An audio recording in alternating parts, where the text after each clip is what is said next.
Hey everyone, it's Jenna from Cruise Blog, and today we're going to talk about whether or not Royal Caribbean drink packages are worth it. Let's get started.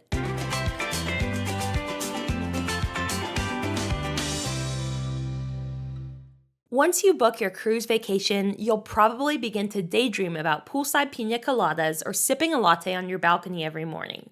Both new and frequent cruisers alike often stumble on the same question in the planning process. Are Royal Caribbean drink packages worth it? Whether you choose to splurge on a package in advance or pay a la carte during your vacation, both options have their own set of pros and cons. While there's no right or wrong decision, it's helpful to take into consideration your drinking habits and those of your travel party. Are you a frequent drinker who loves to sip cocktails by the pool all day and indulge in wine at dinner? Or can you get away with a beer or two throughout the day? Let's break down the pros and cons of Royal Caribbean drink packages to help you determine what works best for you. First, let's talk about the pros of purchasing a drink package. Number one is convenience. It's safe to say the biggest pro of purchasing a drink package is the convenience. By paying a set price up front, you won't have to worry about receiving a large statement at the end of your vacation. You can start your day with a specialty coffee from Cafe Promenade, mosey into the main dining room and sip on a mimosa during breakfast, enjoy all the poolside cocktails you want, recharge with a soda, and end your night with a glass of champagne during dessert. After all, you're on vacation. Unlike cruisers who pay for their beverages a la carte, you won't have to worry about tipping for each drink either. When you purchase a drink package, all gratuities are prepaid. Even if you don't drink enough alcoholic beverages to justify the upcharge, Royal Caribbean offers a classic soda package and Royal Refreshment package. All cruisers, no matter their drinking habits, have an option to choose from a package that'll make their vacation hassle-free once boarding. Another pro is having unlimited beverages. Unlike some other cruise lines, Royal Caribbean does not cap the number of alcoholic or non-alcoholic beverages you can enjoy per day. I would argue that this adds to the convenience of Royal Caribbean's packages. You won't have to worry about counting how many beverages you've had throughout the day or reach a point where you're denied one. This is also a great time to try a new beer, wine, or inventive cocktail. If you don't like it, you can just order something else. Our third pro is having a souvenir cup. If you purchase a classic soda, Royal Refreshment, or deluxe beverage package, you will get your own souvenir cup to take home with you.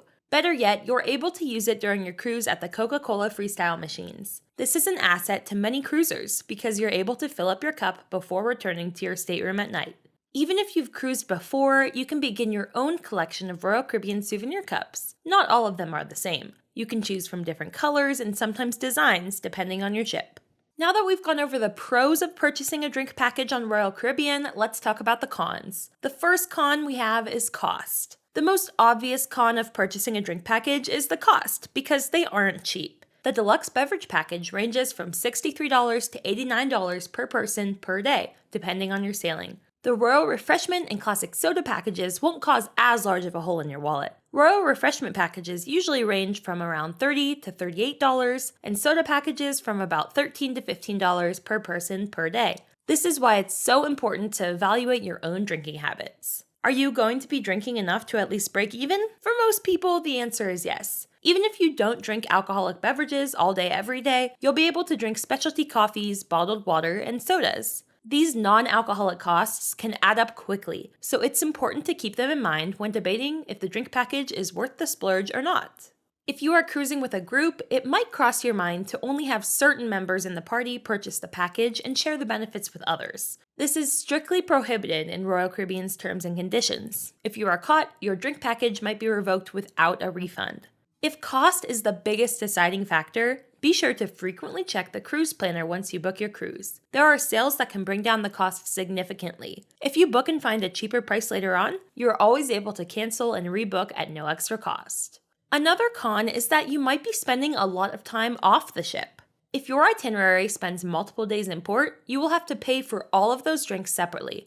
The exception to this is if you're visiting one of Royal Caribbean's private destinations, either Perfect Day at CocoCay or Labadee. Is it worth it to purchase the drink package and still spend extra on drinks while on land? That's up to you.